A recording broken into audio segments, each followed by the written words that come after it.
पुस्तकात हे शिकवणार नाही उधारी कशी गोळा करायची. तुम्ही जर एखाद्याला उधार माल दिला कशी गोळा करणार आहे का त्या पुस्तकात, दाखवा मला. कोणतं प्रोडक्ट चालणार सगळ्यात पहिले तो अभ्यास आहे तुम्हाला. आता म्हणजे प्रोडक्ट खूप आहेत मार्केटमध्ये. तुम्हाला सांगू का, प्रोडक्ट बनवणं प्रोडक्ट विकणं एकदम इझी सोपं आहे, पण प्रोडक्ट निवडणं कोणतं प्रोडक्ट निवडायचं हा खूप मोठा टास्क आहे. सगळ्यात पहिले ज्या वेळेस मी काम सुरू केलं माझ्याकडे चहा मसाला काळा मसाला, तर काही जे हुशार पोरी असतात किंवा हुशार पोरं असतात ना, ते पुस्तकाचं ते पाठीवर घेऊन फिरतात. नाही मग पुस्तकात नाही, पुस्तकात नाहीये मग वास्तवात नाही का ते. म्हणजे पुस्तकाचं काय असतं की ते त्यांनी एक पुस्तक असं डिझाईन केलेलं असतं की तो एक नजरिया असतो, ते तुमचं जी लँग्वेज असते किंवा जे मान मर्यादा असते त्या बिझनेसची तेवढं पुरतं ते पुस्तकात असतं. आता व्हॉट्सअप मार्केटिंग पुस्तकात आहे का लिहिलेलं, फेसबुकची मार्केटिंग कशी करायची आहे का त्याच्यात लिहिलेलं. मग आपण फेसबुक वापरतो, व्हॉट्सअपही वापरतो, मग पुस्तकात नाही म्हणून आपण वापरत नाही का. तर त्या पुस्तकाचा आणि प्रॅक्टिकल नॉलेजचा आणि प्रॅक्टिकल जे गोष्टी आहे याचा काही संबंध नसतो. आणि खूप साऱ्या कंपन्या अशा आहेत.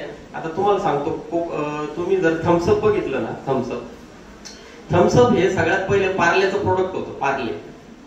पार्ले कंपनी जी बिस्किट बनवते ना त्याचं प्रोडक्ट होतं थम्सअप.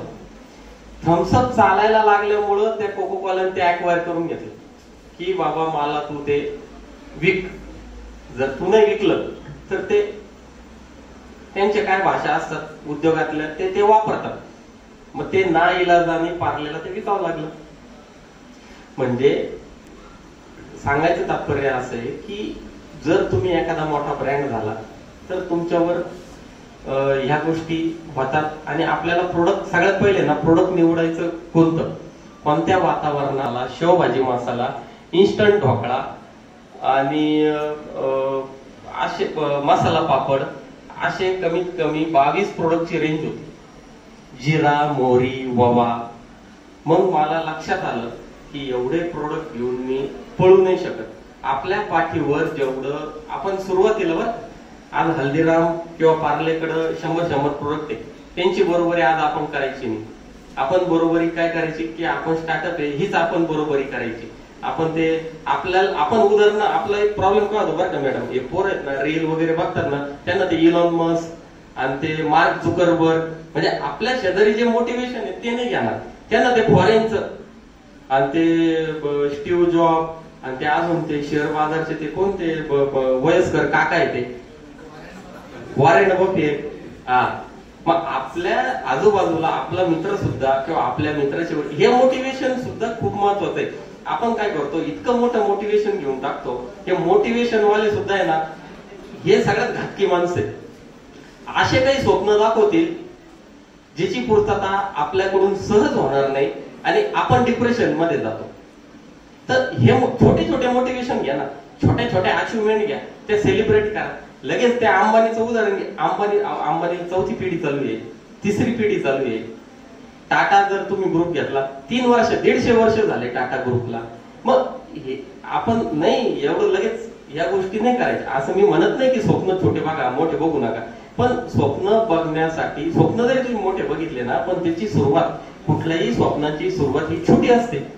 तुम्हाला लगेच ते हर्षद मेहताची वेब सिरीज आली मग लगेच शेअर बाजारचं धुमाकूळ आणि लगेच पैसे, ह्या गोष्टी त्याच्यात त्या चालत नाही. तुमच्या ह्या वयात त्या गोष्टी म्हणजे छोटे छोटे मोटिवेशन. आता माझ्यासारखा छोटा व्यक्ती आज या कॉलेजने आणला, मी छोटा आहे पण माझं मोटिवेशन घ्या असं म्हणत नाही, पण माझ्यासारखं अजून तुम्हाला कोणी वाटतंय की बाबा ह्या माणसाने खरंच कारचं शोरूम चालू केलं, स्वतःच्या इंचवर केलं, शेती केली किंवा चांगल्या ठिकाणी जॉबला आहे, त्याला इन्क्रेज भेटलं, त्याचं मोटिवेशन घ्या ना. लगेच त्या मोठ्या लोकांचं मोटिवेशन घेऊन आपलं काय होतं, आपण डिप्रेशन मध्ये जातो आणि आपण मग असं होऊ शकत नाही. आपण तसं व्हायला आपल्या 3 पिढ्या जाणार आहे. आजच्या तारखेला आपल्याला 3 पिढ्या लागणार, 2 पिढ्या लागणार, आपलं लागणार हे मला माहिती. असं तुम्ही मला काही होऊ शकत नाही.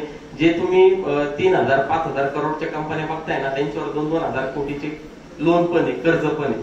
त्याच्यामुळं आपण मोटिवेशन घेताना आपल्या बाजूच्याच, आजूच्याच, आपल्या जवळचा माणूस, आपल्या गावात आपल्या ऑफिसमध्ये किंवा असं कोण, किंवा छोटे मोठे उदाहरण जे आपण बघतो ते घेतले पाहिजे. तर ज्यावेळेस आपण हे सुरू करतो एखादा प्रोडक्ट, तुम्हाला म्हटलं मी प्रोडक्ट निवडताना, तर आपल्याला प्रोडक्ट निवडताना, आता ज्यावेळेस मी प्रोडक्ट निवडलं ना, त्याच्यामध्ये असा अभ्यास केला होता की हे लहान मुलापासून म्हाताऱ्या माणसापर्यंत खाता आलं पाहिजे. त्याच्यानंतर आता मला बरेच जण म्हणतात की हे उपासापुरतं चालतं, पण हळूहळू आपण लोकांना बाहेरच्या दिवशी सुद्धा, उपासा व्यतिरिक्त जो दुसरा दिवस आहे त्या दिवशी सुद्धा खाण्यासाठी आपण प्रेरित केलं. तर आता समजा माझ्याकडे तेलाचा एकही आयटम नाही, तेलाचे भाव कमी जास्त होत असतात, म्हणून ते तेलाचे म्हणजे प्रोडक्ट निवडताना आपली कॉस्ट किंवा आपल्याला ते रॉ मटेरियल मिळतंय का. नाही तर तुम्ही म्हणशाल मी एखादं एक प्रोडक्ट असं निवडलंय त्याचं कच्चं मटेरियल चायनावरून येतं, ते काय कामाचं, ते मटेरियल येईन कधी, तुम्ही बनवशाल कधी, असं नाही. आपल्या आजूबाजूच्या वातावरणात काय भेटतंय लगेच, म्हणजे एखादी वस्तू एवढ्या लांबून आणणार, मग ते काही नाही. आणि दुसरा मुद्दा असा की तुम्ही जे चालू करणार आहे ना, ते तुमच्या पैशावर चालू करा, तुमच्या हिमतीवर चालू करा. तुमचं आता जे वय आहे ना, हे तुमच्या पैशावर जर तुम्ही तुमचं प्रोडक्शन चालू केलं, तुम्ही तुमच्या पैशावर जर तुम्ही आज जगले, तर तुम्हाला कोणीही थांबवू शकत नाही. हे बापाचा पैसा, घरच्यांचा पैसा घेणं सगळ्यात पहिले बंद करा. बँक कशाला मानतात हे शिका. बँकेत आज कोणी लोन घेतलेलं आहे का, बँकेचं लोन कसं घ्यायचंय माहितीये का, बँक लोन कसं देते हे पुस्तकात लिहिलंय का तुमच्या कुठं, की लोन कसे घ्यायचे. आज माझं वय 27-28 वर्ष, आज भलेही माझं समजा 10-12 कोटीचं सगळं टर्नओव्हर आहे, पण आज आपल्या कंपनीवर, माझ्या कंपनीवर किंवा माझ्यावर वैयक्तिक आज 55 लाखाचं लोन आहे. 55 लाख रुपये. तुम्ही बँकेत जा, आपली जर, मला एक गोष्ट बँकेने शिकवली की जर आपली लायकी तपासायची ना, आपली लायकी काय हे तपासायची असेल, तर हे शिक्षक, हे व्यासपीठ, हे कॉलेज हे नाही दाखवणार, बँक दाखवत. बँकेत जायचं, मी 2-5 लाख रुपये खूप मोठं बोललो, 1 लाख रुपये घेऊन दाखवायचे. आपली लायकी आपल्याला तिथं कळते की बाबा बँक आपल्याला 1 लाख रुपये सुद्धा देऊ शकत नाही.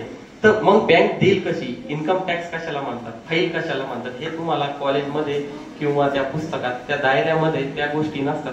तर व्यवसायासाठी बापाचा पैसा आणि ह्या बाहेरचा पैसा, तुम्ही जो आयता पैसा घेतात तो अजिबात घ्यायचा नाही. आणि हे सगळ्यात पहिले हे रमी आणि तुमचं हे जे शेअर मार्केट आहे, ते ड्रीम इलेव्हन आहे ना, या गोष्टी ह्या गोष्टी बंद करून टाका.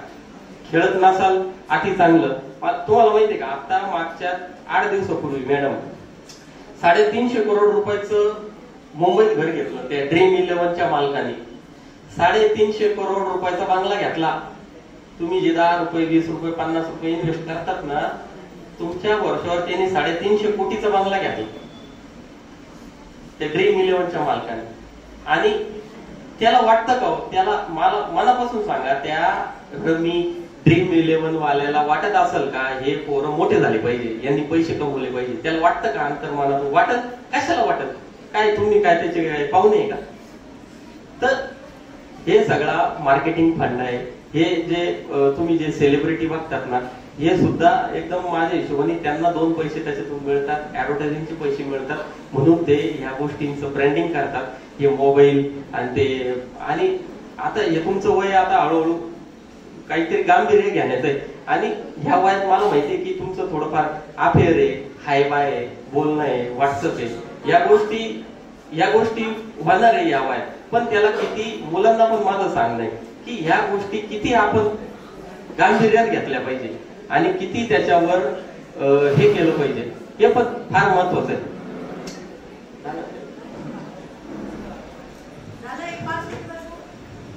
यस, आपण आता बरेचसे पुण्यात शिकण्यासाठी आले आणि माझे असे बरेचसे मित्र किंवा मी बरेचसे उदाहरणं चेक करतो. काय होतंय, पुण्यात गेला म्हणजे खूप हुशार झाला आणि आपल्या आई वडिलांना सांगायला भारी वाटतं, माझा मुलगा पुण्यात आहे, माझी मुलगी पुण्यात आहे. तर काय असतं, हे आपण स्वतःला फसवतो.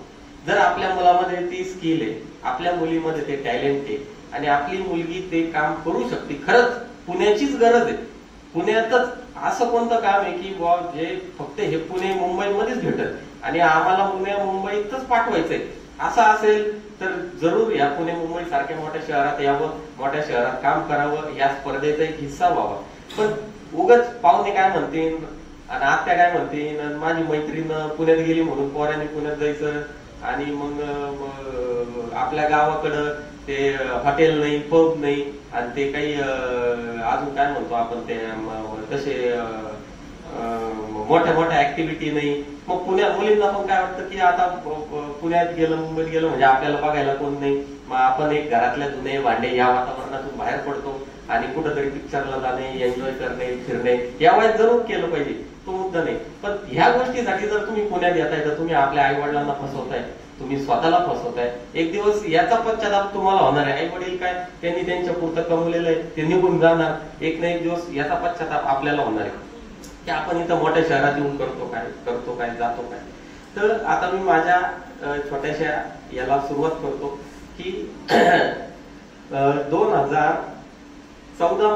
2013 मध्ये मी माझं जे तालुक्याचं गाव आहे ते सोडलं होतं, आणि मला संभाजीनगर म्हणजे औरंगाबाद, जुनं औरंगाबाद आणि नवीन संभाजीनगर इथं मला शिक्षणासाठी जायचं होतं.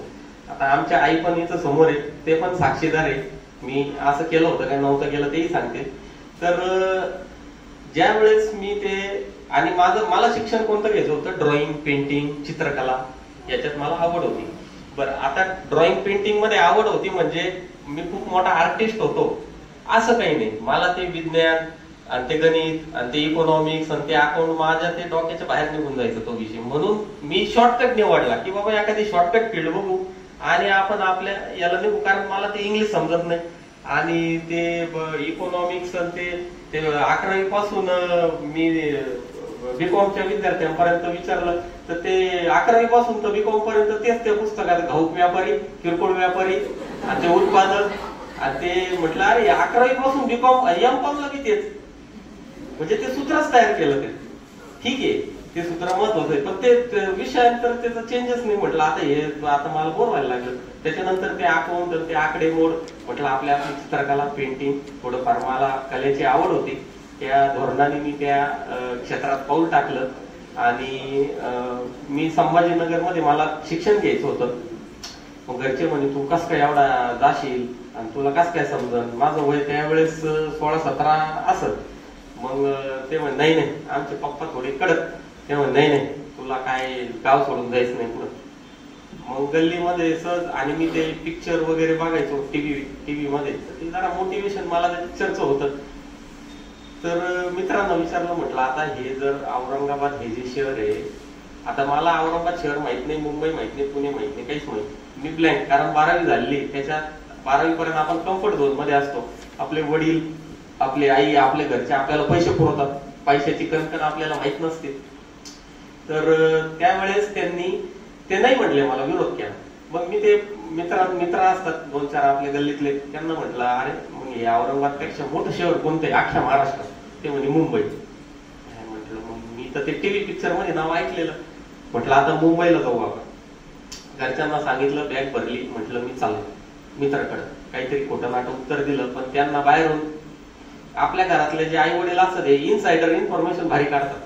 मग ते कळलं की हा मुंबईला चालला. मग ते पाठीवर आपलं आंथरून पांघरून एखादी बॅग.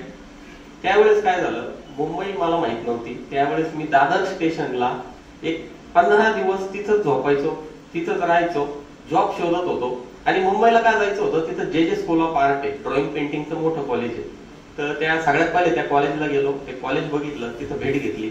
तिथं काय माझं शिक्षण झालं नाही, कारण तिथं ते कास्ट, आपल्या देशात खूप मोठा प्रॉब्लेम येतो, जातीय धर्मवाद, कास्ट, त्यामुळं माझं ते शिक्षण अपूर्ण राहिलं तिथलं. पण मग मी म्हटलं आता मुंबईत आलोय, एवढ्या जिद्दीने एवढ्या ऍटिट्यूडने तर घर सोडलंय, आता परत गेलं तर हसू होईल. आणि हे जे आता हसू होईल ना, हे लाईफ टाईम राहील. हे लाईफ टाईम मला बोलणार की तू तर लईच कॉन्फिडन्सने गेला होता आणि काय झालं आता परत कस काय घरी आला. म्हटलं आता मुंबईत राहू, इथं काम करू, काय बघू.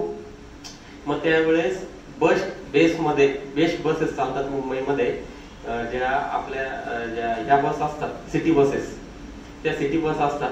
तर मला तिथं म्हणजे माझ्यात तेवढं कॉन्फिडन्स किंवा माझ्याकडे बोलण्याचं कौशल्य होतं किंवा मी माझं अन्न, वस्त्र, निवारा, रोजगार या गोष्टी, बेसिक ज्या गोष्टी, त्या मला आज तुम्ही कुठल्या देशात जरी सोडलं किंवा कुठल्या राज्यात जरी सोडलं तरी मी त्या पूर्ण करू शकतो. की आपण मग मला त्यावेळेस त्या एका जणांनी तिथं ते चप्पल शिवणार होता, ते मला म्हणे तुला जॉबला लावून देतो. मग त्यावेळेस त्या बसला झाडू मारणे, त्या बसच्या काचा साफ करणे आणि त्या बसचे जे सीसीटीव्ही असतात ते चेक करणे, म्हणजे असं काहीतरी त्यावेळेस मला ते काम मिळालं. 4,500 रुपये महिना होता. ही घटना आहे 2013ची. माझं वय खूप नाही, आता मी तुम्हाला सांगितलं. म्हणजे 2013-14 मध्ये मी किती वर्षाचं होतो तुम्ही बघून घे. त्याच्यानंतर मला 2 महिने तिथं काम केल्यानंतर मला मग ते एका जणांनी सांगितलं की बाबा तुला जेवणाचे प्रॉब्लेम आहे, जेवण भेटतं नाही भेटत, तू चांगल्या दुसऱ्या ठिकाणी काम कर. मग मला त्यांनी नेलं ते मॅकडोनल्ड मध्ये. आता ते मॅकडोनल्ड बर्गर हे तुम्हाला आता माहिती आहे, मला काय त्यावेळेस माहित नव्हतं. 12वी झाली त्या कंपन्या आपल्याला काय एवढं त्याच्यातलं नॉलेज नाही, बर्गर कशाला म्हणतात हेच माहित नव्हतं. पण मग तिथं मला त्यांनी तिथं जॉबला नेलं. मग तिथं काय आपण शिक्षण डिग्री म्हणून नाही, तिथं फ्लोअर साफ करणे, टॉयलेट बाथरूम साफ करणे, तिथं वेटर म्हणून काम करणे. आणि ही जी आज कंपनी उभी राहिली, आज जी ही कंपनी उभी राहिली याला इन्स्पायर बाय मॅकडोनल्ड आहे. या कंपनीने मला खूप काही शिकवलं. मी त्यावेळेस एका साध्या कॉलेजला, दुसऱ्या कॉलेजला ऍडमिशन घेतलं. सकाळी 7ला उठायचं, 1 तास ट्रॅव्हलिंग करायचा. 8 वाजता ते कॉलेज सुरू होणार, 8 ते 1 वाजेपर्यंत ते कॉलेज चालणार. 1 नंतर 2 तास मला त्या माझ्या जॉबच्या ठिकाणी यायला लागत होता. त्या 2 तासानंतर 3:30 ते 4 वाजता माझी जॉब ड्युटी चालू व्हायची. 4 वाजता जॉब जॉईनिंग केल्यानंतर 12 वाजता मला सुट्टी मिळायची आणि 1 वाजता मी परत माझ्या रूमवर पोहोचायचो. त्यावेळेस रूम वगैरे ते शोधून घेतले होते. तर 1 वाजता मी रूमवर पोहोचायचो, परत सकाळी 6ला उठायचं. म्हणजे इथून कॉलेज झालं का जॉब. आता जॉब कशासाठी करायचा होता? पैशासाठी. पैसे घरातले नाही देणार असा काही भाग नव्हता. आणि मी काय घरातून खूप गरीब आहे आणि मला काही खूप असा संघर्षाचा प्रवास आहे आणि आमच्याकडे खायला जाणं असं काही विषय नाही. आमच्या घरातली चांगली परिस्थिती, चांगलं घर, चांगले वडील, सुसंस्कृत फॅमिली. पण काय झालं, एक इगो म्हणतो ना आपण की नाही आपण सोडून आलोय ना, रुपये घ्यायचा नाही, घरच्यांचा नाही बाहेरचा. आपल्याला हातपाय डोकं दिलंय, हात दिले, पाय दिले आणि आपल्याकडे बुद्धिमत्ता आहे. आपण का वडिलांचे, आईचे, पाहुण्या रावड्यांचे का पैसे घ्यावे, प्रॉपर्टीत का आपण त्यांच्या इंटरफिअर केलं पाहिजे. जोपर्यंत आपलं एज्युकेशनचं वय, जोपर्यंत आपल्याला काम करण्याच्या आपल्याकडं सगळ्या गोष्टी आहे, आपण म्हणजे एक 11वी-12वी पर्यंत घरच्यांचा पैसा घेणं ठीक आहे, कारण त्यावेळेस आपण लहान असतो. पण त्याच्यानंतर 12वी नंतर आता तुम्ही पोरांनी, मला नाही वाटत की तुम्ही घरातून पैसे घ्यायला पाहिजे. मुलींनी सुद्धा घ्यायला नाही पाहिजे. तुम्ही पुण्यात आले, माझ्या मते बऱ्याचशा इथं विद्यार्थिनी अशा असतील ज्या हॉस्टेलवर वगैरे याच्यात राहत असतील, यांना सुद्धा जॉबसाठी खूप पार्ट टाइम मध्ये तुम्हाला जॉब करण्यासारखे. तर त्या मॅकडोनल्ड मध्ये मला एक गोष्ट अशी शिकायला भेटली. तुम्हाला त्या मॅकडोनल्ड मध्ये तुम्ही सगळे जण गेले असाल, त्याचं थोडंफार माहिती पण घेतली असाल.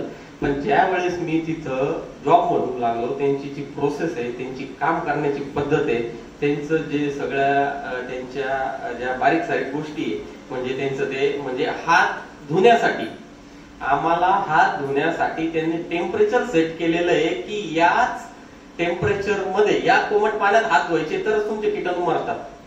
आणि त्यावेळेस त्या बर्गरला हात लावायचा, तो ग्राहकांना द्यायचा. म्हणजे इतकी बारीक गोष्ट. आपण हात धुवायला पाणी सुद्धा बघत नाही, पण त्यांचं ते एकदम प्युरिफाय पाणी आणि ते टेम्परेचर त्यांनी सेट केलंय की 35 अंश 36 अंश काय असेल ते सेल्सिअसच्या तापमानातच हात धुवायचे. म्हणजे इतकी बारीक गोष्ट, इतकं परफेक्शन. मी भारून गेलो त्या कंपनीकडे बघितल्यानंतर. तुम्ही जर ते कांदा जरी टाकणार ना, त्याच्यात ते कोबी टाकणार, कांदा टाकणार, त्यांचं ग्रॅम कॅल्क्युलेट असतं. तुम्ही जे फ्रेंच फ्राईज खातात का, ते ग्रॅम कॅल्क्युलेट असतं. स्मॉल फ्राईज मध्ये 52 पीस येणार, मिडियम फ्राईज मध्ये 75 ते 70 पीस येणार आणि लार्ज फ्राईज मध्ये 90 पीस येणार. म्हणजे जे फ्राईज आहेत ते सुद्धा त्यांचं कॅल्क्युलेट असतं. असं नाही की बा माझी मैत्रीण आली म्हणून जास्त भरून द्या आणि हे माझं दुश्मन आहे याला कमी द्या, तो विषय त्यांच्याकडे नाही. म्हणजे या फॉर्म्युलानी त्यांनी आज भारतावर, इंग्रज भारतातून गेले पण आजही आपण, बरं का सर, इंग्रज भारतातून गेले, मी खूप ठिकाणी सांगतो इंग्रज भारतातून गेले, पण आजही आपण त्यांची भाषा वापरतो, त्यांच्या पद्धती वापरतो. आज त्यांची गोष्ट वापरण्यासाठी आपल्याला अभिमान वाटतो की आपण मॅकडॉनल्ड मध्ये खातोय, आपण इंग्लिश बोलतोय हायफाय. त्याच्यानंतर व्हॉट्सअप, फेसबुक, इंस्टाग्राम या सगळे प्लॅटफॉर्म, गुगल, युट्यूब हे सगळे प्लॅटफॉर्म आपण त्यांचे वापरतोय, त्यांच्या गाड्या वापरतोय. त्यांचं म्हणजे आपली जी भारतीय संस्कृती आहे, जी भाजी भाकर आहे, हे सोडून आपण भारताची संस्कृती सोडून आपण सगळं विदेशी वापरतोय. म्हणजे आजही इंग्रज आपल्यावर राज्य करतात. तर या मला ही गोष्ट अशी तिचं लक्षात आली की ती अमेरिकेची कंपनी, ज्या वेळेस माझं पुढं प्रमोशन झालं, मी ज्या वेळेस त्या सिस्टीमवर बसायला लागलो ऑर्डर घेण्यासाठी, मला त्यावेळेस डेली कलेक्शन कळत होतं की डेली त्यांचं एका स्टोअरचं म्हणजे आपल्या भारतामध्ये साधारण 35 ते 40,000 स्टोअर आहे. 40,000 स्टोअर आपल्या भारतात आहे. एका स्टोअरचं डेली कलेक्शन 2 ते 2.5 लाख रुपये. एका स्टोअरचं एकही स्टोअर त्यांचे फेल नाही. अमेरिकेतून आले.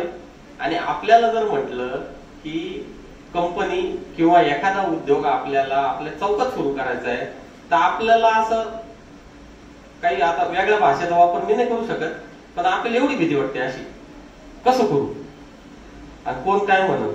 म्हणजे अमेरिकेची कंपनी इथं येऊन दुकानं टाकतात एवढे मोठे, आणि आपल्याला आपल्या गावापासून 10 किलोमीटर, 2 किलोमीटर, 1 किलोमीटर जरी म्हटलं तरी आपल्याला भीती वाटते. त्यांचा जो वर्षाला नफा आहे, त्यांचा वर्षाला नफा हा 10 आकडे, तुमचे जे आज मोबाईल नंबर आहे का तेवढे पैसे ती कंपनी कमवते. तो आकडा आपल्याला जर म्हटलं ना याच्यात लिहा, त्या फिगर मध्ये आकडेवारीत लिहू आपण, पण त्या फिगर मध्ये लिहा म्हटलं तर लिहिता सुद्धा येणार नाही, तो बोलता सुद्धा येणार नाही. म्हणजे एवढा मोठा पैसा आज भारतातून बाहेर चाललाय. कोको कोला कंपनी, सगळा पैसा आज भारतातून बाहेर चाललाय. कोको कोला कंपनीत मी 3 महिने होतो. मला एक लक्षात आलं की भारताच्या बाहेरून आलेल्या कंपन्या जर भारतात काम करू शकतात, मी पण करू शकतो. मला पण करायचंय. मला ते समाज, दुनिया, जातपात, धर्म काय म्हणतं मला घेणं नाही, मी पण करणार. मी त्याच्यानंतर असं मग ते जॉब सोडल्यानंतर माझं बाकीचं शिक्षण, फोटोग्राफी, कॅमेरा, मी ते छोट्या मोठ्या सिरियल आहेत, शॉर्ट फिल्म आहे, फुल फिल्म आहे, याच्यात मी असिस्टंट कॅमेरामन होतो. पण एक मनामध्ये 4 वर्षाची डिग्री मी घेत होतो. नंतर मी 1 वर्ष मुंबई, नंतर मी 4 वर्षासाठी परत संभाजीनगर मध्ये गेलो. आणि घरी 1 वर्षानंतर घरी आल्यानंतर म्हटलं मी आता औरंगाबादच्या कॉलेजला घेतो ऍडमिशन. हा म्हणजे घे, आता काय. त्यांना माहित होता हा जर वर्षभर मुंबईत राहिला, आता याला औरंगाबाद म्हणजे आता कुठेही राहू शकतो. आणि वडिलांची, आईची जी काळजी असती ती बरोबर असती, ती साहजिक असते की त्यांचं काम असतं किंवा त्यांनी तुमचं संगोपन केलेलं असतं, तुम्ही चुकीच्या ठिकाणी जाऊ नये. याचा अर्थ असा नाही की बाबा आपल्या आई वडिलांचं 100% ऐकायचं. ते त्यांच्या दृष्टीने भावनिक असतात. मग मम्मी नाही म्हणते, पप्पा नाही म्हणत्या, मग मी हे करू का, मग कसं काय करू, मग मला लय काम करायची इच्छा आहे पण पप्पा नाही म्हणत्या. म्हणजे ह्या ज्या गोष्टी आहे की पप्पा नाही मानता, मम्मी नाही, पप्पा नाही मानता, हॅलो येतोय. म्हणजे मला असं म्हणायचंय की पप्पा नाही म्हणता. मग आता आपण काय करतो, आपल्या आई वडिलांवर, बिचारे आई वडील असतात ते, त्यांच्यावर आपण हे खापर फोडतो आणि स्वतःला फसवतो. आता मला एक सांगा, एखाद्या मुलाला एखाद्या मुलीशी अफेअर करायचंय, पप्पाला सांगणार आहे तुम्ही, तिला फिरायला न्यायचंय, मम्मीला सांगणार आहे तुम्ही गेम खेळता, रम्मी खेळता, शेअर बाजारामध्ये परस्पर पैसे लावतात, पप्पा मम्मीला विचारतात का? पुण्यामध्ये एका मित्राच्या गाडीवर 3 मिळून एकच जण पेट्रोल टाकतो, 4 जण बसून जातात, सिग्नल तोडतात, नशा पाणी करतो, सिगरेट पितो, गुटखा खातो. या गोष्टीला जर पप्पा मम्मी नाही येत आडवे, तर बिझनेस करण्यासाठी, उद्योजक होण्यासाठी, जॉब करण्यासाठी कशाला मम्मी पप्पा पाहिजे? हे जर तुम्ही 10वी 11वीचे पोरं असते ना, मी नसतो बोललोय काही, मी म्हटलं असतो ओके. आता तुम्ही बीकॉमचे पोरं, 12वी नंतरचे सगळे विद्यार्थी, आता याच्यात पप्पा मम्मीचा कुठे रोल येते? आता आपली विचारशक्ती, आपले निर्णय आणि आपल्याला समजलं. आणि तुम्ही कशाला काय, म्हणजे 12वी झाल्यानंतर किंवा FY BCom ला असल्यानंतर तुम्हाला कोणी का सांगावं की तुम्ही कुठलं डिग्री घ्या, कुठल्या कॉलेजला जा? तुम्हाला कळायला पाहिजे ना. मित्र BCom ला जातो म्हणून तुम्ही ऍडमिशन घ्या. मैत्रीण BSc ला गेली म्हणून मग तिच्या माग मी पण घेतो, हे निव्वळ हा मूर्खपणा आहे आणि याच्यात काही तथ्य नाही आणि ह्या गोष्टीला काहीही अर्थ नाही, काही अर्थ नाही की बाबा कोणाचं तरी बघायचं. आणि हे जे आपले नातेवाईक असतात ना, एकदम नातेवाईक म्हणजे एकदम यांच्या नादीच नाही लागायचं. तुम्हाला सांगतो, फक्त आई वडिलांना तुम्ही विश्वासात घेऊ शकता, त्याच्यानंतर तुमचं भलं व्हावं तुमच्या मित्राला पण नाही वाटत. आज तुमची मैत्रिणी इथं बसलेली, शेजारी बसलेले किंवा मित्र शेजारी बसलेला आहे ना, त्याला काही घेणं नाही तुम्ही मोठं व्हा. तो तुम्हाला थोडीफार मदत करेल, पण जर तुमचं काही खरंच भलं झालं ना, सगळ्यात पहिला त्रास त्याला व्हायला, त्याचं झालं माझं नाही झालं. काही नाही का वाटल मला, का वाटावं की तुम्ही मोठे व्हा, तुम्ही उद्योजक व्हा, मला का वाटत, मी कशाला, मी माझं होईल, तुम्ही पण व्हा, का वाटत. आपले जे शिक्षक आहे, प्राध्यापक आहे, गुरु आहे, हा एक व्यक्ती आणि आपले आई वडील, हे 3 व्यक्ती जर सोडले ना, त्यांना दुसऱ्या तुमचे मित्र, तुमचे आत्या, तुमचे त्या मावश्या आणि तुमचे ते नातेवाईक, त्यांना काही घेत नाही. आता त्या मावशीचा किंवा आत्याचा मुलगा असतो कुठल्या तरी याला डिग्रीला, मग ते आत्या घरात आली का, मामा बिमा घरात आले का, मग तुमचा मुलगा काय करतो, आणि मग असंच आहे का, मग त्यांना लय आनंद होतो. आणि नंतर त्यांना कळतं की त्यांचा पोराया ज्यावेळेस तिकडे पुणे मुंबईत गेला, त्यावेळेस त्याचे वेगळेच उद्योग चालू, म्हणजे फिरतं उलट, फक्त आधी तुमचा नंबर नंतर त्याचा नंबर राहतो. तर ह्या गोष्टी त्या हिशोबाने काही कामाच्या नाही. नंतर मला हे लक्षात आलं की एवढ्या मोठ्या कंपन्या आज भारतात येत आहेत, झोमॅटो, स्विगी, किती मोठ्या कंपन्या, किती मोठे स्टार्टअप आहे. त्याच्यानंतर हे जे स्टार्टअप झालेत ना, हे सगळे बॉम्बे, तुमचे IIT म्हणा, मुंबई म्हणा, किंवा तुमचे दिल्लीचं जे आहे, हे सगळे तिथले पोरं आहेत. त्यांनी झोमॅटो, स्विगी, ओला, उबेर या गोष्टींचं त्यांनी त्याच्यात इनोव्हेशन केलंय. खूप मला आज वाईट वाटतं की मी आज काहीच नाही, 10-12 करोड रुपयाचा वर्षाला टर्नओव्हर, म्हणजे मला, म्हणजे ही शिवी आहे, मी बोलायला पण नाही पाहिजे, इथं उभं राहायला पण नाही पाहिजे. त्यांचं ज्यावेळेस मी टर्नओव्हर ऐकतो, माझ्याच वयाचे पोरं आहे, 300 करोड रुपये, 200 करोड रुपये. मला वाईट वाटतं काय, मी काय नुसतंच भाषणबाजी करायला याला, माझं काय, मला तर म्हणजे मला स्वतःला वाईट वाटतं, लाज वाटते की माझ्या वयाचे पोरं 200 करोड रुपयाच्या कंपन्या 3-4 वर्षात बनवत आहेत. काय तो जुनून असेल, काय ते विजन असेल, काय ते शिक्षण आहे, काय ती पद्धत आहे, काहीच नाही. एकदम स्टार्टअप, आई वडिलांकडून काही पैसे घेतले नाही, काही नाही. फक्त त्यांची बुद्धिमत्ता, कौशल्य आणि काय आहे आपल्याकडं. आणि तुम्हाला जे पुस्तकात शिकवलं जातं ना, ते पुस्तकात एक मर्यादित असतं आणि पुस्तकाच्या बाहेर शिक्षकांना, प्राध्यापकांनाही जास्त जाण्याचा अधिकार नसतो. पण त्यांचं काम आहे की आता काहीतरी ऍक्टिव्हिटी घेणे, कॉलेजच्या ह्याच्यात काहीतरी एखाद्या व्यक्तीचं मोटिवेशन घेणे किंवा काहीतरी अनुभव घेणे. पण पुस्तकाच्या अभ्यासाच्या, त्या एक्झामच्या बाहेर त्यांना जाण्याचा अधिकार नसतो. कुठेतरी त्यांनाही बंधन असतं. पण तुम्हाला कळायला पाहिजे ना, तुम्हाला कळायला पाहिजे की ह्या पुस्तकात आपण वाचतो काय, लिहितो काय, हे आपल्याला कामात येणार आहे का आपण फक्त परीक्षेसाठी. आज समजा मॅडमनी मला आज बोलवलं, त्यांनी माझी कुठली डिग्री चेक केली नाही, कुठले माझे मार्कशीट चेक केले नाही. मी आज कंपनी चालवतोय, सॅलरी देतोय, देशाला इन्कम टॅक्स भरतोय, 3.5 लाख रुपये वर्षाला इन्कम टॅक्स भरतोय. पोरांना 3.5 लाख रुपये वर्षाला मिळणं कठीण आहे, पण मी देशाला आज टॅक्स भरतोय. या पोझिशनला मला सरकारने सुद्धा विचारलं नाही की तुला मार्क किती, तुझी डिग्री किती. आज मॅडमनी किंवा आपल्या कॉलेजने विचारलं नाही मला की तुझं शिक्षण किती. तर तुमच्या कॉलेज, डिग्री, तुमचे ते मार्क कोणाला काही घेणं नाही. तुम्ही एंड काय आहे या गोष्टीचा, तुम्ही बनले काय, तुम्ही झाले काय आणि तुम्ही करता काय, या गोष्टी महत्वाच्या. आता मी थोडस स्टार्टअप कडे येतो आणि उद्योग कसा, एक पाऊल पुढे कसं टाकायचं. सगळ्यात पहिलं पाऊल मी आज सांगणार आहे तुम्हाला.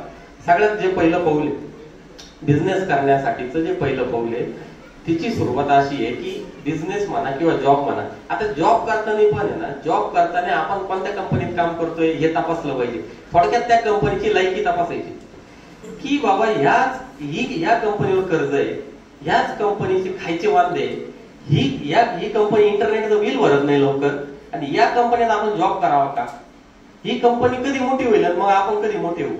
म्हणजे जॉब करताना अशी कंपनी बघायची जिथून आपल्याला शिकायला भेटल, जिथून आपल्याला 2 पैसे मिळतील. पैसे नाही मिळाले चालेल या वयात तुम्हाला, पण शिकायला भेटल.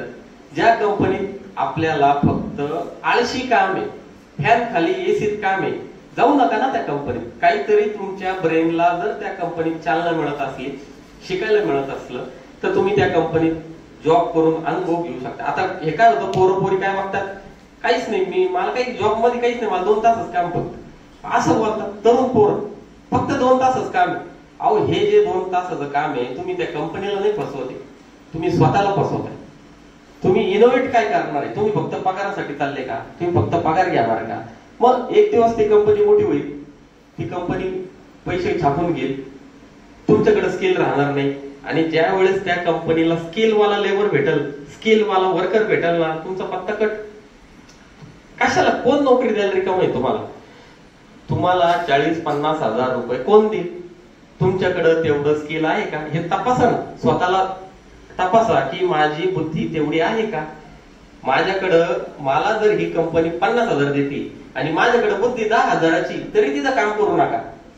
की नाही, मला पैसे जास्त का देते ही कंपनी, काहीतरी चुकतंय. जर माझी बुद्धी 10 हजाराची, कंपनी 50 हजार देते, नाही देणार कोणी कोणाला पैसे द्यायला रिकामा नाही, फुकट. जर ती कंपनी तुम्हाला 50 हजार देते, तुमच्याकडून 2 लाख रुपये काम काढून घेणार, काढणार, तर त्या कंपनीला परवडल. तर सगळ्यात पहिले कंपनी तपासताना कंपनीची विजन, कंपनीकडून आपल्याला शिकायला काय भेटणार आहे, काय डायरी आहे, काय काम आहे, हे जॉबसाठी तुम्हाला सगळ्यात महत्वाचं आहे. आणि जॉब म्हणजे काय असं तुच्छ किंवा जॉब म्हणजे असं खूप काही घालपाडा विषय किंवा असं काही विषय नाही. आता जॉब मध्ये पण आता तुम्ही बघितलं, आपले गुगलचे सीईओ सुंदर पिचाई सर, किंवा मोठ्या मोठ्या कंपन्या बघा तुम्ही, कोको कोला मध्ये किंवा हिंदुस्तान युनिलिव्हर, मोठी कंपनी आहे, तुम्हाला माहित असेल ना. ते या कंपन्यामध्ये आपले भारतीय लोक हे जॉब करतायत आणि 10 अंकी नंबरचा पगार घेतात वर्षाला. म्हणजे जॉब साठी पण या गोष्टी आहे, पण जॉब साठी आपल्याकडे स्किल आहे का नाही आहे, हे सगळ्यात मोठा पॉईंट आहे. आणि बिझनेस स्टार्ट करण्यासाठी आपल्याला सगळ्यात पहिले तुम्हाला लाज हा शब्द सोडून द्यावा लागेल. किंवा मला लाज वाटते, मला नाही जमणार, किंवा मला मग मी हे केल्यावर. लाज म्हणजे काय असतं माहितीये का? मित्र काय म्हणन, मग ती पोरगी काय म्हणन, मग तिच्या घरचे काय म्हणतील, आणि मग आत्या काय म्हणन, ही गोष्ट आहे. तुम्हाला बाकी लाज तुम्हाला कशाची तशी नाहीये, फक्त लाज तुम्हाला त्या पाहुण्या रावळ्यांनी इतकं बोर करून ठेवलंय. तुम्ही घरी गेले ना, तुम्हाला विचारणार मुलगी काय करते, मुलगा काय करतो. याच्यामुळे काय झालंय, तुमच्या मनामध्ये एक काहीतरी वेगळं मोटिवेशन तयार झालं की नाही, आता आपल्याला काहीतरी मोठ्या कॉलेजचं नाव किंवा पुणे मुंबईचं नाव लावायचंय. तर सगळ्यात पहिले हे डोक्यातून काढा. आता इथं बसणाऱ्या मुलींना किंवा मुलांना वाटलं मला पाणीपुरीची गाडी टाकायची, टाका ना. पाणीपुरीचा जो व्यवसाय, तुम्ही काय, माझ्या आता सरांनी सांगितलं की पाणीपुरीचा व्यवसाय म्हणजे काय मजाक नाही. 2000 रुपये रोज भेटतात, 60,000 रुपये महिना. 2000 रुपये काहीच नाही. तुम्हाला त्या पुऱ्या रेडी मिळतात, 60 पैसे 70 पैशाला पुऱ्या आहे. पाणी फुकट आहे, त्याच्यामध्ये ते चिंचेचं टाकायचं आणि ते तुमचं ते पुदिना बिदिना असं गुळगुळ गुळगुळ केलं. ते कांदा कोथमीर काय 10 रुपयाला 2 जुड्या आहे कोथमीरच्या, संपला ना विषय. 25 रुपये 20 रुपये प्लेट आहे. त्याच्यात तुम्ही इनोव्हेशन केलं तर तो तुमचा प्लस पॉईंट. त्याच्यात आता मी एका ठिकाणी पाणीपुरी खाल्ली, मला लय आवडली. म्हणजे त्या व्यक्तीने काय केलं होतं, पाणीपुरी 40 रुपयाला बरं का, पण 40 रुपयाला पाणीपुरी, पण त्या पाणीपुरीमध्ये त्यांनी थोडे वाटाणे टाकले, थोडे चणे टाकले, एखादं ते वेफर्सचे 2 पीस टाकले, इकडून डाळिंब ठेवलं, इकडून एक काकडी ठेवली, इकडून त्यांनी आपलं ते हे म्हणतो ना पेरू एक फळ असं ठेवलं. म्हणजे पाणीपुरीला त्यांनी थोडस फ्रूट सॅलड सारखं त्यांनी सगळं लोक देतात. 40 रुपये देतील ना. लोकांना काय आहे की तुम्ही जर लोक जर तुम्हाला 10 रुपये देताय ना, त्यांना 10 रुपयाचं आउटपुट पाहिजे. आता या तुम्ही पाणीपुरीचाही व्यवसाय केला तरी त्याच्यात तुम्ही इनोव्हेशन कसं करताय, मार्केटमध्ये जे मिळतंय त्याच्यात तुम्हाला नाविन्य करणे. आता काय होतं, तुम्ही जर राजगिराचे लाडू बघितले ना, आता राजगिराचे लाडू आणलेले आहेत मी सगळ्यांसाठी. तुम्ही ह्याच्या आधी जे लाडू खाल्लेत ना, आता तुम्ही भले ह्याच्या आधी लाडू नसेल खाल्ले, पण आता हा लाडू खाल्ल्यानंतर आहे ना, तुमच्या कोणत्या पण दुकानात जा, माझं तुम्हाला ओपन चॅलेंज आहे, माझा नंबर गुगलला पण आहे. तुम्ही शिव्या द्या मला, इथं स्टेजवर येऊन तुम्ही काही बोलताय, मला खोटं बोलताय, मला फोन करा नंतर. तर तुम्हाला मी हे चॅलेंज देतो की तुम्ही आता एवढा कॉन्फिडन्स असला पाहिजे प्रोडक्ट मध्ये. हे पण एक तुम्हाला शिकण्यासारखे, एवढा कॉन्फिडन्स प्रोडक्ट मध्ये पाहिजे. तुम्ही आता जे लाडू खाणार आहे, हे लाडू खाल्ल्यानंतर तुम्ही दुसऱ्या कंपनीचे खा, मला फोन करा. म्हणजे माझं एवढं मोठं चॅलेंज आहे की तुम्हाला आवडणारच नाही दुसरा लाडू. खाल तर कालवणचाच खाल, नाही तर हे चॅलेंज आहे माझं, ओपन आहे, ओपन चॅलेंज आहे. म्हणजे सगळ्यात पहिले आपल्या प्रोडक्ट बद्दलचा आत्मविश्वास. जर आपणच आपल्या प्रोडक्टला नाव ठेवतोय, आपण जर आपल्या प्रोडक्टला नाव ठेवतोय, जनता पण ठेवणार. पण प्रोडक्टला नाव ठेवायचं म्हणजे प्रोडक्ट खराब करायचं असं नाही, प्रोडक्ट बी चांगलं पाहिजे ज्याची आपण तारीफ करू शकतो. आता ज्यावेळेस तुम्ही राजगिरा लाडू बघाल ना, असे सफेद कलरचे दिसतात, व्हाईट कलरचे. आता सफेद म्हणजे काय की साखरेचे लाडू बनलेले असतात, आपण त्याच्यात इम्प्लिमेंट केलं, गुळाचे लाडू बनवले, थोडा ब्राउनिश कलर दिला, चॉकलेटी कलर दिला, ते लाडू दिसायला भारी दिसायला लागले. आणि रेट तेच, म्हणजे इनोव्हेशन. आता मित्रांनी कपड्याचं दुकान टाकलं म्हणून मी पण टाकायचं, हे इनोव्हेशन नाही, हा मूर्खपणा आहे. की मित्र मग मोबाईल मध्ये शेअर मार्केट खेळतो, मी पण खेळायचं नाही. मित्राकडे स्किल असेल तो करत, तुमचं स्किल तुम्ही बघा ना, तुम्हाला काय जमतंय. नाही तर मैत्रिणींचं काय होतं की मग ती मैत्रीण त्या कॉलेज कंपनीत गेली, मी पण जाणार. त्या कंपनीच्या स्किलचं तुझ्याकडे तेवढं नॉलेज आहे का, तुला ते कळतंय का, त्या मैत्रिणीला कळतंय पण तुला कळतंय का, मग जा ना. म्हणजे ह्या गोष्टी आपल्या ह्या वयात होतात, ह्या वयात सगळ्यात ह्या गोष्टी तुम्हाला काढून टाकायच्या. आता ते जे लाडू आहे त्याच्यात आपण लेबल म्हणजे ते जे पॅकेजिंग आहे त्याच्यावर काहीही खर्च केला नाही. तो जो नफा आहे सगळा तो आपण दुकानदारांमध्ये, डिस्ट्रीब्युटरमध्ये आणि ग्राहकांमध्ये टाकला. याच्याने काय झालं, प्रोडक्टची कॉस्ट झाली लो, क्वालिटी झाली हायर आणि नफा जास्त मिळायला लागल्यामुळं दुकानदार त्याची डिमांड करायला लागलं आणि त्याच्यात क्वालिटी मेंटेन ठेवली. एकदम तुम्ही जर युट्यूबला व्हिडिओ बघितला ना, तुम्हाला एकदम स्वच्छता. म्हणजे आता मॅकडॉनल्डचं जर मी सांगितलं, तुम्ही लक्षात घ्या की आम्ही कंपनी कशी मेंटेन ठेवली असेल, एकदम स्वच्छता, ते सगळं टापटीपणा, ते सगळं ते कॅप वगैरे या कॉमन गोष्टी. आता ज्यावेळेस आता एखाद्या मित्राला वाटतंय किंवा एखाद्या मैत्रिणीला वाटतंय मला हॉटेल टाकायचंय, छोटं कॅफे टाकायचंय, रेस्टॉरंट टाकायचंय. कॅफे समजा उदाहरण आपण जर हॉटेल किंवा कॅफेचं घेतलं तर आता हे गोष्ट सगळ्यात पहिले लक्षात ठेवायची की जर आपण आता एखाद्या शेजारच्या कॅफेमध्ये 100 रुपयाला कॉफी आहे म्हणून मी पण 100 रुपये घ्यायचे, हे चुकीचं आहे. आपल्या कॉफीमध्ये तेवढी क्वालिटी आहे का, आपल्या कॉफीमध्ये तेवढी चव आहे का, हे चेक केलं पाहिजे. आता कॉफी बनवायला मलाही माहिती काय, 10 रुपये 20 रुपयाचं दूध, 2 रुपयाची पुडी आणि ते मिक्सर असं हलवलं, कॉफी 90 रुपये तुम्हाला कोण द्यायला रिकामं नाही. त्याच्यामध्ये ती टेस्ट आहे का, रिपीट ते कस्टमर आपल्याकडे येतील का, ते कॉलेजच्या बाहेर जर कॅफे कॅन्टीन टाकलं तर ते पोरं पोरी परत आपल्याकडे येतील का, हा सगळ्यात बेसिक पॉइंट आहे. त्या टेबलवर टिश्यू पेपर आहे का, चमचे ठेवलेले आहे का, टेबल साफ आहे का. तुम्ही आता बऱ्याचशा ढाब्यांवर जर गेलेत ना, आता पुण्यामध्ये मला नाही वाटत या अशा गोष्टी होत असतील, पण ज्यावेळेस तुम्ही असं रोडला गेलेत ना, मला लय हसू येतं बरं का, लय मजा वाटते. ते हॉटेलला गेलं का मग ते वेटर काहीतरी ते तंबाखू खायला राहतो, हा काय ठेवू, मग त्याला आपण जिथून सुरुवात करायची, हो टेबल साफ कर. आता ते हॉटेल आहे त्याला समजायला पाहिजे ना टेबल साफ पाहिजे. मग ते टेबल साफ केलं का त्याला आपण कामं सांगायचे, मग चमचे ठेव, मग ते कांदा लिंबू आण आणि मग ते गेला का मग ती पाणी बॉटल तशीच घेऊन येणार बरं का. त्याला माहिती 20 रुपये आपल्याला पाणी बॉटलची भेटते म्हणून ते पैसे भेटण्याच्या लालचे पोटी पाणी बॉटल तशी जाणार, पण ते चमचे ते वाट्या आणि ते कांदा कोथमीर ते त्याला सांगावं लागणार. मग त्याला असं वाटणार की काय गिराईक म्हणजे उपकार केल्यासारखं ते जर आपण एखाद्या गिराईकाला देतोय तर त्या गिराईकाला इंटेन्शनली आणि मनातून कुठंतरी फेल वाटेल, तो तुमच्या हॉटेलला परत येणार नाही. तुम्ही ते तिथं उद्योजक आहे ना, तुम्ही व्यवसाय करताय ना, तुम्हाला तेवढं नॉलेज पाहिजे. टेबल साफ हे कशाला सांगावं लागलं पाहिजे, हे काय पुस्तकात लिहिलंय का, तुम्हाला कॉलेजमध्ये शिकवलंय काय, हे बेसिक आहे, कॉमन सेन्स आहे की आपल्या वेटरचा ड्रेस कोड चांगला पाहिजे, आपले हात स्वच्छ पाहिजे. म्हणजे तो माणूस फडकं मारतोय आणि त्याच हाताने तुम्हाला रोटी देतोय आणि तुम्ही खाताय, तोच ते टेबल साफ करतो, असं फडकं झटकतो, बाजूला ठेवतो, रोटी आणतो आणि रोटी तुम्हाला देतो. म्हणजे टेबल साफ करायला करणारा माणूस जर तेच काम करतोय तर त्याच्याकडे ग्लोव्ज, ठीक आहे ग्लोव्ज नाहीये तर कमीत कमी हात धुतले पाहिजे. ह्या गोष्टी बेसिक असतात, या सांगावं नाही लागल्या पाहिजे ना. एखाद्या उद्योजकाला, एखादं समजा कपड्याचं दुकान आहे, कपड्याच्या दुकानवाले जे नवीन दुकानदार आहे ना ते लय वाईट टाकतात. हा रंग नको, तो पॅन्ट, ती पॅन्ट नको, तो रंग द्या, ही साईज द्या, ती साईज. वैतागलं नाही पाहिजे. उद्योजकांनी वैतागलं नाही पाहिजे कुठल्याही कामामध्ये, आणि ग्राहकांचं मन ओळखता आलं पाहिजे. म्हणजे काय होतं की जर एखादी गोष्ट ग्राहक आहे ना, ग्राहक एकदम भोळा भाबडा आहे, तो एकदम बिचारा गरीब आहे, त्याला काही घेणं नाही. तुम्ही विमानाने फिरा, तुम्ही त्या माल्यासारखे 1000-2000 कोटी भरून त्या फॉरेनला जा, त्या बीचवर झोपा, तुम्ही 500 कोटी 1000 कोटीचं लग्न करा किंवा 5 कोटीचं घड्याळ घाला, त्या ग्राहकाला काही घेणं नाही.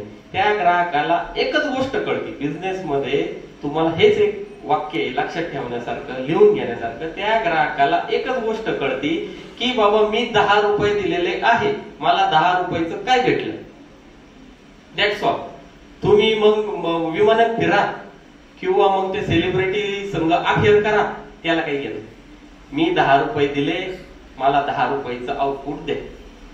जर त्याला असं वाटलं की 10 रुपये देऊन मला 1 रुपयाचं सॅटिस्फॅक्शन भेटलंय, बिझनेस संपला, ग्राहक पुन्हा येणार नाही, त्याला त्याच्याशी काही घेणं नाही. आता दुसरी गोष्ट अशी आहे, ज्यावेळेस तुम्ही प्रोडक्ट निवडाल ना, आता जे लोक प्रोडक्ट निवडणार आहे किंवा जे लोक स्टार्टअप करण्यासाठी इच्छुक आहे, हे हा जो पॉइंट आहे ना, तुम्ही कुठं ऐकला असेल, हा माझा नाहीये बरं का, मी कुठून तरी तो चोरलाय कुठल्या तरी मुलाखतीतून, पण माझं असं म्हणणं आहे तुम्ही हा पॉइंट लिहून घ्या माझ्यासाठी. हा एक जो पॉइंट आहे, जर तुम्हाला व्यवसाय करायचा आहे, बिझनेस करायचा आहे किंवा एखादं स्टार्टअप सुरू करायचं आहे, तर याच्यासाठी दोनच गोष्टी, या 2 गोष्टी जर तुम्ही केल्या ना, आणि जर बिझनेस फेल झाला, माझ्या 2 कानामागं मारा की तुम्ही काही पण बोलताय, तुम्ही बोगस, आमचा टाइम घेतला. ह्या 2च गोष्टी नीट ऐका आता, कारण मी बोलताना पण ते कधी कधी कन्फ्युज होतो, पण तुम्ही ऐकताना पण लक्ष ठेवा. आता काय असतं, ज्या वेळेस समजा तुमचं कोणता पण बिझनेस आणि स्टार्टअप आहे ना, हा कॉम्पिटिटरला बेस घेऊन होतो, कॉम्पिटिटरला ग्राह्य धरून होतो. म्हणजे कॉम्पिटिटरनी काय ऍक्शन घेतली, आणि असं कोणतं प्रोडक्ट नाही बरं का की मी इनोव्हेट करील मग त्याच्यात काहीतरी, याच्या मागे लागू नका बरं का. म्हणजे हा माझा स्पष्ट मुद्दा आहे की याच्यात वाद झाले ना तरी चालेल, मी वाद घालायला तयार आहे कोणाशी पण मी एखादं असं वेगळंच प्रोडक्ट तयार करील जे मार्केटमध्येच नाहीये, त्याच्या मागे लागू नका. कारण अशा प्रोडक्टवर खूप पिढ्या खर्च होतात आणि खूप त्याच्यातून आउटपुट मिळतं असं नाही. जे प्रोडक्ट मार्केटमध्ये एक्झिस्ट आहे त्याच्यातच तुम्ही इम्प्लिमेंट करा, हे म्हणतोय मी. एकदम सुरुवातीपासून तुम्ही एखाद्या प्रोडक्टचा शोध, म्हणजे एखादं नवीन फळचा शोध लावणार तुम्ही, आणि ते फळ लोकांना खायला लावणार, लोकांना टाइम नाही एवढं कोणाकडे द्यायला वेळ नाहीये, आणि त्याच्यात खूप सारा पैसा. स्टार्टअप मध्ये या गोष्टी करायच्या नाही. इनोव्हेशन म्हणजे नवीन प्रोडक्टवर करायचं नाही. जे प्रोडक्ट आहे, समजा एखादं केळ्याचे वेफर्स आहे, केळ्याचे वेफर्स हा झाला बेस्ट प्रोडक्ट. त्याच्यावर तुम्ही काळी मिरी, जिरेची पावडर, हळदीची पावडर, मिरची पावडर, याच्यात तुम्ही इनोव्हेट करा. पण मग मी पेरूचे वेफर्स करीन आणि सीताफळाचे वेफर्स करा, हे याच्या नादी लागू नका, वेगळं काहीतरी. आणि टमाट्याचं, आता टमाट्याचा सॉस होतो, ही बेसिक गोष्ट आहे, पण मग मी टमाट्याचे वडे तळील, हे नाही. हे सुरुवातीला असं काही प्रयोग करायचा नाही. तर आता काय कॉम्पिटिटरचं असा विषय की जे आपलं हे बघा, आता जी कॉम्पिटिशन प्रोडक्ट आहे, समजा आपण एखादा प्रोडक्ट घेतला, समजा एखादी गोष्ट कॉम्पिटिटरची 100 रुपयाला, तर आणि आता एखादी गोष्ट कॉम्पिटिटरची जर 100 रुपयाला आहे आणि आपण जर त्याला सिमिलर प्रोडक्ट केलं आणि आपली क्वालिटी त्याची क्वालिटी जर सेम आहे ना, तर आपलं 90 रुपयाला पाहिजे. म्हणजे सेम क्वालिटी लोअर प्राइस. आलं का लक्षात? सेम क्वालिटी आणि लोअर प्राइस. जर तुम्हाला हे शक्य नाही झालं तर तुम्हाला सेम रेट सेम ठेवायचा. 100 रुपयाची वस्तू कॉम्पिटिटर 100ला विकतोय, आपणही 100ला विकायची, पण मग हायर क्वालिटी पाहिजे. एक तर क्वालिटी सेम ठेवा आणि क्वालिटी सेम ठेवा आणि रेट कमी ठेवा, नाही तर क्वालिटी आपली चांगली ठेवा आणि रेट सेम ठेवा. काहीतरी एक गोष्ट तुम्ही याच्यात जर केली तर ते प्रोडक्ट जिंकणार, ते प्रोडक्ट कधीच फेल होणार नाही. काय काय सांगितलं मी? सेम क्वालिटी लोअर प्राइस आपल्या प्रोडक्ट, तर आपण बूस्ट होणार ना. आणि जर आपल्याला ते शक्य नाही झालं तर सेम प्राइस, समोरची वस्तू 100 ला भेटते, आपली पण 100 ला, पण मग हायर क्वालिटी. हे जर प्रोडक्ट, हा एकदम बेसिक फॉर्म्युला आहे. हा तुम्हाला कुठं पुस्तकात, कुठं ह्याच्यात, कुठं तुम्हाला तो भेटणार नाही. तर ज्या वेळेस तुम्ही एखादं प्रोडक्ट शोधताय हे ह्या 2 गोष्टी जर लक्षात ठेवल्या, त्याच्यानंतर ज्या बेसिक गोष्टी, आपला बोर्ड व्यवस्थित पाहिजे, आपले कपडे व्यवस्थित पाहिजे, आपली चप्पल चांगली पाहिजे, मग ते उगाच काहीतरी गरिबी दाखवायची, किंवा मग मीच या हॉटेलचा मालक आहे म्हणून मीच साधे कपडे घालायचे, तो काळ गेलाय आता. आणि त्याचं काही हे नाही. आता जमाना जो आहे ना तो प्रेझेंटेशनचा आहे. तुम्हाला प्रेझेंटेशन खूप महत्वाचं आहे. आता मी हे कोट घालून आलो, मी काय दिवसभर हे कोट घालतो का? नाही घालत. मग मी कंपनीचं सीओ आहे म्हणून हे कपडे घालून काही गरज नाही. पण मला माहिती आज तुम्हाला प्रेझेंटेशन द्यायचंय, मी चांगले कपडे घातले पाहिजे, चांगली पॅन्ट घातली पाहिजे, माझ्या हातात चांगलं एखादं, आता युवा आहे, युथ आहे म्हणून घड्याळ दिसलं पाहिजे. म्हणजे याच्यात कुठेही लाजायचं काम नाही. जो लाजला तो संपला. तर आपण जर एखादा स्टार्टअप करतोय तर आपली सगळी जी एफर्ट्स आहे, मेहनत आहे, ही त्या प्रोडक्ट मध्ये आणि आपल्या. तर 1-2 मिनिटं तुम्ही सांगा, आपण त्या विषयावर 1-2 मिनिटं चर्चा करू. किंवा एखाद्या विद्यार्थ्याला किंवा मुलींना किंवा काही वाटत असेल की बाबा काहीतरी 2 मिनिटं हा माझा प्रश्न आहे, तर आपण ते निश्चितच, मला जेवढं नॉलेज आहे किंवा जेवढा अनुभव आहे तेवढं मी तुमच्याशी शेअर करेन. कोणाला काही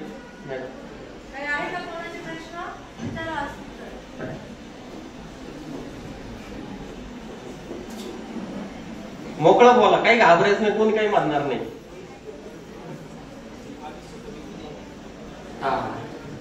आणि आपण जे प्रोडक्ट तयार केलंय किंवा आपण जर हॉटेल टाकली ना, तिथं आपण कस्टमर म्हणून पहिले जायला पाहिजे. आपण स्वतः टेस्ट करा, आपण पहिले आपल्या लोकांना खायला, आपल्याला जर ते प्रोडक्ट आवडलं ना, शेखर भाऊ